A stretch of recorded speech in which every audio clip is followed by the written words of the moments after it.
Anh em đã bao giờ tự hỏi, tại sao mình luôn cảm thấy kiệt sức dù chẳng làm gì nặng nhọc?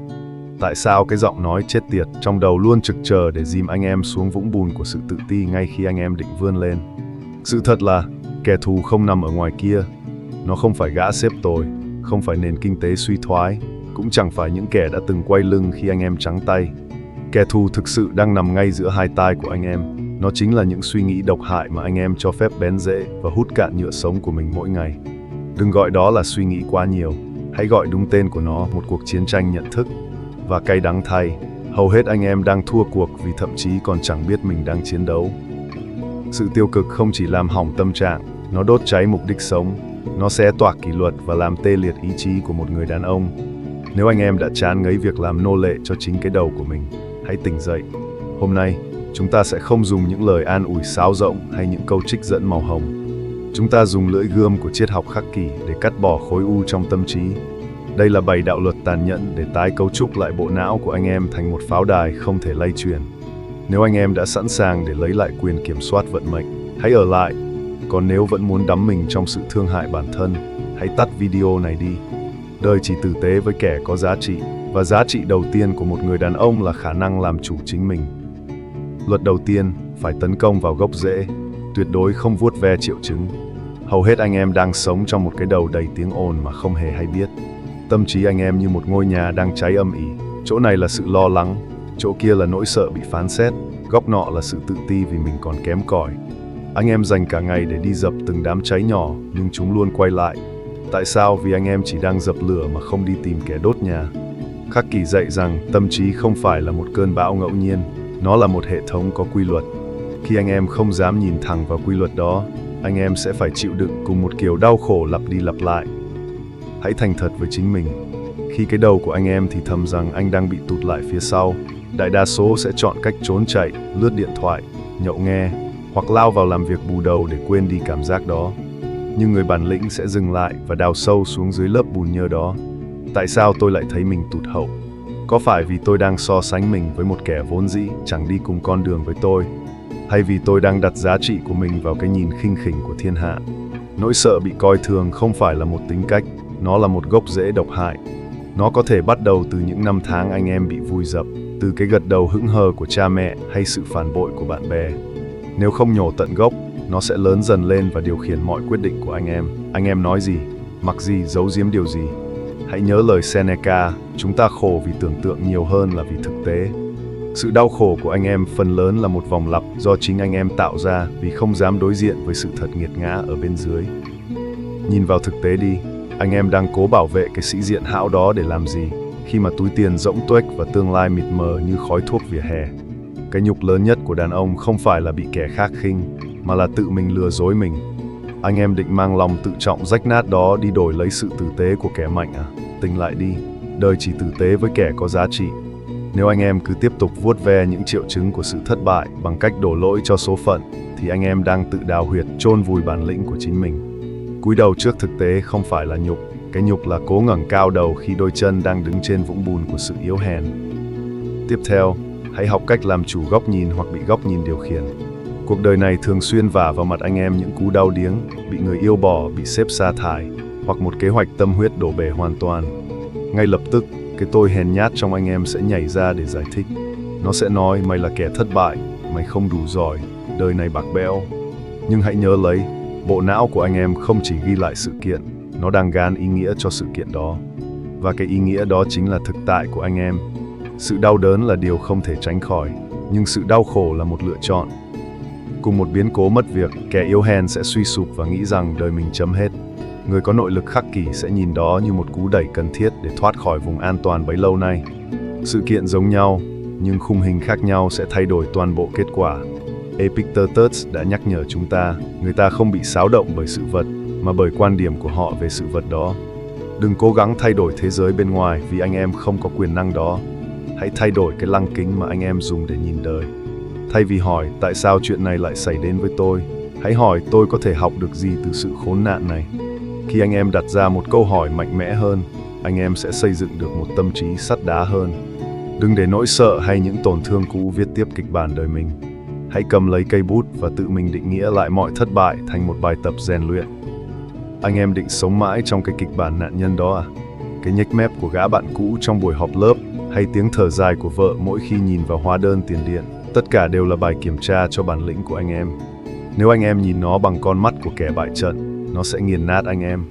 Nhưng nếu nhìn bằng con mắt của một quân tử đang tôi luyện, đó chính là nhiên liệu để anh em trỗi dậy. Đừng để một cú vấp ngã định nghĩa cả đời người, hãy để cách anh em đứng dậy định nghĩa uy lực của mình. Luật thứ 3, hãy xây dựng một tâm trí là pháo đài, chứ không phải một cánh cửa mở toang. Hầu hết anh em đang để cho tâm trí mình phơi bày trước mọi luồng rác rưởi của thế giới kỷ nguyên số. Anh em thức dậy và việc đầu tiên là vồ lấy điện thoại để cho những tin tức tiêu cực, những màn khoe mẽ hào nhoáng của thiên hạ và những lời phán xét vô danh tràn vào đầu. Anh em để cho bất kỳ ai cũng có quyền bước vào tâm trí mình, xáo trộn đồ đạc và để lại một bãi chiến trường của sự lo âu. Anh em có bao giờ tự hỏi tại sao mình luôn cảm thấy kiệt sức và mất phương hướng? Đó là vì anh em đang biến bộ não mình thành một hành lang công cộng cho thiên hạ đi phóng uế. Trong triết học khắc kỷ, tâm trí phải là một pháo đài kiên cố. Nếu anh em sở hữu một lâu đài, anh em có để cho bất kỳ gã lang thang nào cũng được vào phòng ngủ của mình để gào thét không? Chắc chắn là không. Vậy mà anh em lại đang làm thế với những suy nghĩ của mình. Một gã đồng nghiệp nhếch mép khinh khi, và anh em mang sự bực tức đó về tận mâm cơm gia đình. Một thất bại nhỏ trong công việc, và anh em để nó gặm nhấm sự tự tin cả tuần trời. Anh em không hề chất vấn những suy nghĩ đó, anh em chỉ đơn giản là tin chúng và mời chúng ngồi vào bàn tiệc của đời mình. Pháo đài nội tâm không phải để tách biệt anh em khỏi cuộc sống, nó được xây dựng để lọc bỏ những thứ rác rưởi. Anh em phải học cách canh gác cổng thành tâm trí, không tin mọi suy nghĩ tiêu cực chỉ vì nó xuất hiện, không chấp nhận mọi ý kiến chỉ vì nó ồn ào. Kỷ luật sắt không bắt đầu từ việc tập gym hay kiếm tiền, nó bắt đầu từ việc từ chối những suy nghĩ không phục vụ cho sự phát triển của anh em. Hãy tỉnh táo lại, sự cô độc trong kỷ nguyên số không phải là tai họa, nó là một đặc ân để anh em gia cố lại bức tường thành nội tâm. Khi cả thế giới ngoài kia đang điên cuồng vì những trào lưu vô tri, vì những thuật toán thao túng cảm xúc, thì sự tĩnh lặng của anh em chính là vũ khí tối thượng. Anh em định để những thông báo đầy trên điện thoại điều khiển nhịp tim của mình sao? Hay định để những bình luận ác ý của kẻ lạ mặt phá hỏng giấc ngủ? Pháo đài của anh em phải được xây bằng gạch đá của sự phớt lờ và xi măng của sự tập trung. Kẻ nào không làm chủ được cái cổng thành tâm trí, kẻ đó mãi mãi chỉ là quân cờ trong tay kẻ khác. Luật thứ 4, tuyệt đối buông bỏ những thứ anh em không thể chỉ huy. Đây là sai lầm chết người của đa số đàn ông. Chúng ta gắn chặt giá trị bản thân vào những thứ nằm ngoài tầm kiểm soát. Anh em nỗ lực làm việc nhưng lại đau khổ vì sếp không khen ngợi. Anh em yêu chân thành nhưng lại suy sụp vì đối phương thay lòng. Anh em muốn thành công nhưng lại để cho những con số trên mạng xã hội quyết định hôm nay mình vui hay buồn. Đó chính là sự nô lệ tâm hồn. Khắc kỷ vạch ra một ranh giới sòng phẳng và nghiệt ngã. Thứ duy nhất thuộc về anh em là quyết định và hành động của chính mình. Mọi thứ khác, kết quả, dư luận, tình cảm của kẻ khác, đều là ngoại vật. Hãy tưởng tượng anh em đang nắm một sợi dây thừng để kéo một vật nặng từ dưới vực sâu. Vật đó quá nặng và bắt đầu kéo ngược anh em xuống. Anh em có thể buông tay để bảo toàn mạng sống, nhưng cái tôi hão huyền lại bắt anh em phải giữ chặt vì sợ cảm giác thất bại. Và rồi đôi tay anh em rướm máu, cơ bắp rã rời, và anh em bị kéo tuột xuống vực thẳm cùng với nó. Đó chính là sự bám chấp. Buông bỏ không phải là thờ ơ hay lười biếng, đó là sự tỉnh táo tối cao. Anh em có thể đổ mồ hôi 100% sức lực cho một dự án, nhưng phải sẵn sàng đón nhận kết quả thất bại với một thái độ bình thản. Anh em yêu một người hết lòng, nhưng tâm thế luôn vững vàng rằng nếu họ rời đi, bản thể của anh em vẫn vẹn nguyên. Detachment, sự tách biệt, chính là vũ khí của kẻ mạnh. Khi anh em không còn cần sự công nhận của thế giới sẽ bắt đầu phải kiêng dè anh em. Anh em có thấy mệt không khi cứ phải đuổi theo những thứ không thuộc về mình? Cái danh tiếng hão huyền, cái sự nể phục giả tạo từ những kẻ chẳng ra gì, tất cả đều là xiềng xích. Hãy học cách buông tay trước khi anh em bị kéo xuống bùn đen. Sự tự do thực sự của một người đàn ông bắt đầu khi anh ta nói, kết quả không phải việc của tôi, hành động mới là việc của tôi. Khi anh em không còn để tâm đến việc thiên hạ nghĩ gì về mình, đó là lúc anh em bắt đầu có quyền lực thực sự. Đừng làm nô lệ cho những thứ nằm ngoài tầm tay, hãy làm chủ nhân của chính cái gan và cái đầu của mình. Luật thứ 5, biến nỗi đau thành cường lực. Đời này không có ai thoát được đau thương, đó là chân lý. Anh em sẽ bị phản bội, sẽ bị sỉ nhục, sẽ có lúc thấy mình như một con chó lạc lõng giữa dòng đời bạc bẽo. Nhưng người đàn ông khắc kỷ không xin lỗi nghịch cảnh. Anh ta dùng nghịch cảnh làm chất nổ để phá tan những rào cản của chính mình. Marcus Aurelius đã nói, những gì cản trở con đường sẽ trở thành con đường. Điều đó có nghĩa là sự nghèo khó là bài tập về sự kiên nhẫn, sự khinh khi của kẻ khác là bài tập về lòng tự tôn nội tại, sự cô độc là cơ hội để anh em rèn luyện sự tĩnh lặng. Nỗi đau không tự động làm anh em mạnh mẽ hơn. Nếu không biết cách chuyển hóa, nó sẽ khiến anh em trở thành một kẻ cay nghiệt, u uất và đầy oán hận. Sự khác biệt nằm ở câu hỏi mà anh em đặt ra. Kẻ hèn sẽ than vãn, tại sao tôi lại khổ thế này? Người bản lĩnh sẽ gằn giọng, sự khốn nạn này đang dạy mình điều gì? Nếu anh em vừa mất tất cả tiền bạc, hãy nhìn vào sự thật, anh em đã sai ở đâu? Sự tham lam hay sự thiếu hiểu biết đã dẫn đến kết quả này. Khi anh em mổ xẻ được sai lầm, nỗi đau sẽ trở thành thông tin quý giá. Khi anh em đứng dậy từ đống tro tàn với một đôi bàn tay chai sạn và một ánh mắt sắc lạnh hơn, đó chính là lúc nỗi đau đã được chuyển hóa thành uy lực. Đừng phí phạm những giọt mồ hôi mặn và những đêm trắng lo âu. Hãy biến chúng thành gạch đá để xây dựng nên đế chế của riêng mình. Sự thật nghiệt ngã là gì? Là chẳng ai quan tâm đến nước mắt của anh em đâu. Thế giới này chỉ nhìn vào kết quả. Cái nhục của việc trắng tay sẽ là liều thuốc độc nếu anh em hèn nhát, nhưng sẽ là linh đan nếu anh em biết dùng nó để rèn luyện ý chí sắt đá. Hãy để vị mặn của mồ hôi và sự lạnh lẽo của lưỡi gươm im lặng chui rèn nên một bản thể mới. Đừng ước cuộc đời dễ dàng hơn, hãy ước mình mạnh mẽ hơn. Mỗi vết sẹo trên linh hồn anh em là một minh chứng cho việc anh em vẫn còn đứng vững sau cơn bão.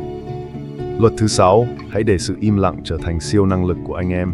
Chúng ta đang sống trong một thời đại mà ai cũng khao khát được lên tiếng, ai cũng muốn phơi bày sự yếu đuối của mình để cầu xin sự thương hại. Nhưng anh em phải hiểu một chân tướng nghiệt ngã này, càng nói ra sự yếu hèn của mình, anh em càng khắc sâu nó vào vận mệnh. Mỗi khi anh em than vãn rằng tôi mệt mỏi quá hay tôi cảm thấy mình không đủ giỏi, anh em đang bí mật gieo vào tiềm thức một mệnh lệnh của sự thất bại. Bộ não của anh em luôn lắng nghe, và khi anh em trình diễn nỗi đau cho thiên hạ xem, anh em đang tự tước đi cái uy quyền của một người đàn ông bản lĩnh. Các bậc thầy khắc kỷ không chọn sự im lặng vì sợ hãi, họ chọn nó vì sự kiểm soát tuyệt đối. Sự tiêu cực giống như một loại virus, nó cần môi trường âm thanh để sinh sôi. Khi anh em giữ được sự im lặng trước những lời nhục mạ hay trước những thất bại ê chề, anh em đang chứa đựng nguồn năng lượng đó bên trong để chuyển hóa nó. Đừng giải thích về chiến lược của anh em, cũng đừng thanh minh cho những lỗi lầm cũ. Sự im lặng tạo ra một khoảng trống quyền lực, khiến kẻ thù phải hoang mang và những kẻ khinh khi phải dè chừng. Một người đàn ông bản lĩnh chỉ lên tiếng khi lời nói của anh ta có sức nặng hơn sự tĩnh lặng.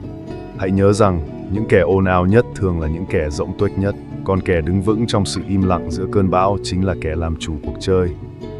Hãy nhìn những kẻ suốt ngày lên mạng khoe khoang hay than thở, họ đang tiêu tán nội lực của chính mình cho những tràng pháo tay ảo. Anh em có định làm thế không? Hay định giữ lấy uy lực của mình trong sự kín kẽ của một bậc quân tử? Sự im lặng không phải là vô cảm, nó là sự dồn nén của một ngọn núi lửa trước khi phun trào. Khi anh em không còn cần phải chứng minh bất cứ điều gì với bất cứ ai, đó là lúc anh em trở nên vô địch. Đừng phung phí ngôn từ cho những kẻ không xứng tầm, hãy để kết quả của anh em vang dội thay cho lời nói. Luật thứ 7, viết lại kịch bản mà anh em đang sống dưới nó. Mỗi sáng thức dậy, anh em đang tự đọc cho mình nghe một câu chuyện về chính mình. Có thể đó là một câu chuyện cũ nát về một kẻ thất bại, một người không may mắn, hay một gã luôn bị cuộc đời vùi dập. Những kịch bản này không phải là sự thật, chúng chỉ là những thói quen tư duy độc hại mà anh em đã lặp đi lặp lại quá nhiều lần. Khắc kỷ dạy rằng tâm trí anh em bị nhuộm màu bởi chính những suy nghĩ của nó. Nếu anh em tiếp tục dùng ngôn từ của sự hạn chế, anh em sẽ sống một cuộc đời hạn hẹp. Việc tái cấu trúc kịch bản không phải là sự tự lừa dối hão huyền, đó là sự chính xác hóa thực tại. Thay vì nói tôi là kẻ thất bại, hãy nói tôi đang trong quá trình rèn luyện để trở nên sắc bén hơn. Thay vì nói tôi quá lo lắng, hãy nói tôi đang ở trạng thái cảnh giác cao độ để chuẩn bị cho trận chiến. Thay vì để quá khứ cầm bút viết tiếp cuộc đời anh em, hãy cầm lấy cục tẩy và xóa bỏ những dòng chữ của sự hèn nhát. Anh em không có nghĩa vụ phải sống theo những gì người khác phán xét, hay thậm chí là những gì anh em đã từng lầm lỡ trong quá khứ. Mỗi giây phút trôi qua là một cơ hội để anh em tái sinh bản thể. Hãy chọn cho mình một vai diễn quân tử, một kẻ đối diện với nghịch cảnh bằng cái nhếch mép ngạo nghễ và một trái tim sắt đá. Anh em định mang cái mặt nạ cũ nát đó đi đến bao giờ? Cái kịch bản tôi là kẻ bất hạnh đó có giúp anh em đóng được tiền học cho con không? Có giúp anh em ngẩng cao đầu trước sự bạc bẽo của bằng hữu không? Nếu không, hãy xé nát nó đi. Vận mệnh của anh em không nằm ở các vì sao, nó nằm ở kịch bản mà anh em đang viết trong đầu ngay lúc này. Hãy chọn ngôn từ của sức mạnh, hành động của bản lĩnh và cốt cách của một người đàn ông không biết cúi đầu trước nghịch cảnh. Bây giờ, hãy nhìn sâu vào cái gương của thực tại. Anh em định tiếp tục để những suy nghĩ rác rưởi đó điều khiển mình đến bao giờ? Định để cái tôi hèn nhát dẫn dắt mình vào nấm mồ của sự hối tiếc hay sao? Tối nay, hãy làm một việc duy nhất, ngồi một mình trong bóng tối 30 phút, không điện thoại, không âm nhạc. Hãy đối diện với cái giọng nói đang hành hạ anh em bấy lâu nay. Hãy nhìn thẳng vào nó và nói, ta thấy ngươi rồi, nhưng ngươi không còn quyền chỉ huy ở đây nữa. Đó chính là khoảnh khắc anh em bắt đầu lấy lại vương quốc của mình. Cuộc đời này vẫn sẽ tiếp tục tàn nhẫn, nhưng từ nay về sau, anh em sẽ là người cầm gươm chứ không phải là kẻ chịu trận. Đừng đợi đến ngày mai, vì ngày mai là nấm mồ của những kẻ lười biếng. Hãy trỗi dậy ngay bây giờ, trước khi thời gian nghiền nát tất cả những gì anh em từng mơ ước. Hãy nhìn vào sự thật nghiệt ngã mà anh em thường cố né tránh mỗi khi đêm về. Cái cảm giác trống rỗng khi ngồi giữa đám bạn cũ, nhìn chúng nó khoe xe, khoe nhà, còn mình thì chỉ biết im lặng xoay ly cà phê đắng ngắt. Anh em nghĩ đó là nỗi buồn à? Không, đó là sự sỉ nhục của thực tại dành cho kẻ thiếu bản lĩnh. Đừng đổ lỗi cho ông trời không ban cho anh em cơ hội. Cơ hội vốn dĩ nằm ở cái cách anh em đối diện với chính mình trong gương mỗi sáng. Anh em có dám nhìn thẳng vào đôi mắt mệt mỏi đó và thừa nhận rằng mình đã lười biếng, đã nhu nhược, đã để những suy nghĩ độc hại dắt mũi bấy lâu nay không? Nếu không dám thừa nhận, thì anh em vẫn chỉ là một đứa trẻ to xác đang đi mượn danh nghĩa người đàn ông để tồn tại qua ngày. Luật thứ 8, tuyệt đối không bao giờ được phép nuôi dưỡng sự oán hận. Oán hận là liều thuốc độc mà anh em tự uống nhưng lại mong kẻ khác chết. Khi anh em trắng tay và thấy những kẻ từng nhờ vả mình giờ lại quay lưng, phản ứng tự nhiên của cái tôi hèn kém là thù ghét. Anh em dành cả đêm để nguyên rủa sự bạc bẽo của đời, nhưng anh em không hiểu rằng chính sự thù ghét đó đang ăn mòn nội lực của mình. Khắc Kỷ dạy rằng kẻ mạnh không có thời gian để oán hận. Mỗi giây phút anh em dành để nghĩ về kẻ thù là một giây phút anh em dâng nộp quyền kiểm soát đời mình cho hắn. Nhìn vào những cuộc nhậu nhẹt vô bổ nơi anh em cố tìm sự an ủi từ những kẻ cũng đang thất bại giống mình. Đó không phải là anh em, đó là một bầy nô lệ đang an ủi nhau trong xiềng xích. Anh em định dùng sự đồng cảm hão huyền đó để lấp liếm đi sự thất bại của mình sao? Tỉnh lại đi, đời không có chỗ cho sự tử tế miễn phí. Khi anh em không có giá trị, tiếng nói của anh em chỉ là tiếng muỗi kêu bên tai kẻ mạnh. Thay vì oán trách sự bạc bẽo, hãy biến sự khinh khi của họ thành ngọn lửa đốt cháy sự trì trệ trong tâm hồn mình. Hãy im lặng rèn luyện cho đến khi sự trỗi dậy của anh em khiến những kẻ từng khinh thường phải tự thấy hổ thẹn mà không cần anh em phải thốt ra một lời nào. Luật thứ 9, chấp nhận sự đào thải của thời đại như một quy luật sinh tồn sắt đá. Anh em đang lo sợ vì máy móc đang thay thế con người, vì đồng tiền mất giá, vì vị trí của mình đang lung lay. Sự lo sợ đó chỉ dành cho những kẻ không có nội lực sắt đá. Trong thế giới của Khắc Kỷ, không có gì là vĩnh viễn ngoại trừ sự thay đổi. Anh em định bám víu vào cái mặt nạ cũ nát của danh dự hão huyền đến bao giờ, khi mà thực tế đang thay đổi từng giờ. Nếu anh em không chịu rèn luyện cái đầu để trở nên sắc bén hơn lưỡi gươm, thì sự đào thải chính là món quà công bằng nhất mà cuộc đời dành cho anh em. Đừng than phiền về áp lực công việc hay sự khắc nghiệt của thương trường. Áp lực chính là thứ biến than đá thành kim cương. Một người đàn ông không trải qua sự mài giũa của nghịch cảnh thì chỉ là một món đồ chơi bằng nhựa, dễ dàng bị bẻ gãy bởi bất kỳ biến cố nào. Hãy học cách yêu lấy những thử thách khó khăn nhất. Khi sếp tồi sỉ nhục anh em, đó là cơ hội để luyện sự điềm tĩnh. Khi vợ con nhìn anh em bằng ánh mắt nghi ngại, đó là động lực để anh em đập tan sự nhu nhược. Đừng mong cầu một cuộc sống yên ổn, hãy mong cầu một bờ vai đủ rộng để gánh vác mọi bão tố. Bản lĩnh đàn ông không đo bằng những lúc vinh quang, nó đo bằng sự vững vàng khi đứng giữa ranh giới của sự sụp đổ. Luật thứ 10, tự chủ tuyệt đối trong kỷ nguyên hỗn loạn. Anh em có thấy mình giống như một con rối đang bị những thông tin giả, những trào lưu rỗng tuếch và những thuật toán thao túng cảm xúc giật dây không? Mỗi lần anh em giận dữ vì một tin tức trên mạng, hay khao khát một món đồ hào nhoáng chỉ để bằng bạn bằng bè, anh em đang dâng nộp sự tự chủ của mình cho kẻ khác. Khắc Kỷ yêu cầu anh em phải là một vị vua trong chính vương quốc tâm trí của mình. Một vị vua không bao giờ để cho những lời đồn thổi vỉa hè làm xao động ý chí. Hãy thực hành sự khắc khổ có chủ đích. Thỉnh thoảng, hãy thử nhịn ăn một ngày, hãy thử ngủ trên sàn cứng, hãy thử đi bộ dưới nắng gắt mà không phàn nàn. Tại sao? Để anh em nhắc nhở chính mình rằng tôi có thể sống sót và mạnh mẽ ngay cả khi không có những tiện nghi này. Khi anh em không còn phụ thuộc vào ngoại vật, anh em sẽ trở nên vô đối. Nỗi sợ lớn nhất của đàn ông là sợ mất đi những gì mình đang có, nhưng người Khắc Kỷ đã mất tất cả trong tâm trí mình từ trước khi điều đó xảy ra, vì thế không điều gì có thể làm họ gục ngã. Sự tự chủ này chính là tấm khiên cuối cùng bảo vệ anh em khỏi sự điên rồ của đám đông ngoài kia. Anh em định sống một đời mờ nhạt rồi chết đi trong sự lãng quên của lịch sử sao? hay định để lại một dấu ấn của bản lĩnh quân tử? Cái giá của sự tầm thường là sự an nhàn hèn hạ, cái giá của sự vĩ đại là nỗi đau và kỷ luật sắt. Anh em chọn cái nào? Đừng trả lời bằng lời nói, hãy trả lời bằng cái cách anh em buông điện thoại xuống sau video này và bắt tay vào làm những việc mà anh em đã trì hoãn bấy lâu nay. Hãy đối diện với sự thật rằng anh em đang đứng trên bờ vực và chỉ có nội lực khắc kỷ mới có thể cứu rỗi linh hồn anh em khỏi sự diệt vong của tính nhu nhược. Cuối cùng, hãy nhớ lấy chân tướng này, thế giới này không nợ anh em bất cứ điều gì. Không ai có nghĩa vụ phải hiểu cho nỗi đau của anh em, không ai có trách nhiệm phải vực anh em dậy khi anh em ngã. Chỉ có chính anh em, với một ý chí sắt đá và một trái tim không biết run sợ, mới có thể tự viết lại vận mệnh cho mình. Đừng đợi đến khi tóc đã bạc, sức đã cạn mới hối tiếc vì mình đã sống một đời như một cái bóng. Hãy trỗi dậy ngay bây giờ, biến mỗi hơi thở thành một mệnh lệnh thực thi, biến mỗi suy nghĩ thành một hành động bản lĩnh. Chiến trường thực sự đang đợi anh em ở ngay cửa nhà kia kìa. Hãy bước ra đó với tư thế của một chiến binh đã sẵn sàng để chiến thắng chính mình.